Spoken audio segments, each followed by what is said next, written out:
আমাদের দেশে ধরেন যত এই যে পরকীয়া চলে বা যত ফ্যাম চলে বা ধরেন যত দর্শন চলে, এর পিছনে কিন্তু প্রত্যেকটা গার্ডিয়ান দেয়। এর পিছনে পুরা গার্ডিয়ান দেয়। কারণ একটা মেয়ের শারীরিক গঠন, একটা মেয়ের চলা চরিত্র, কথা বলার ইয়েটা, বা সে মেয়েটা কীভাবে কথা বলে, কীভাবে মানুষের সাথে মিশে, কীভাবে হোশাকগার দেয়, এটা কিন্তু একটা ফ্যামিলি দেখে। কিন্তু ফ্যামিলিগুলো কিন্তু এগুলো মাতে না, বলে কি বর্তমানে এগুলো চলে মডার্ন যুগের মডার্ন মাইয়ে।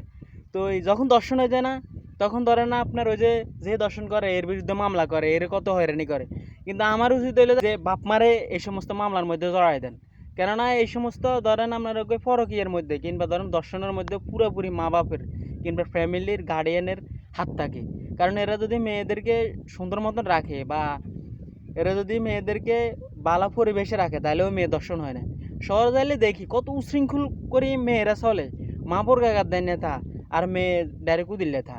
তো মেয়েদের মা বাপের কারণে হয়তো মেয়েরা দর্শন হয়, নয়তো বা দর্শন হইতো নি যদি সুন্দর করে বোরকা গাদ দেয় না দেখতো, বা যদি সুন্দর করে আপনার এই যে ইসলামের আইন অনুযায়ী চলতো, ইসলামে মেয়েদেরকে যেভাবে চলতে গেছে যদি এভাবে বাপ মা চালাইতো, তাহলে কোনো মেয়ে দর্শন হইতো না।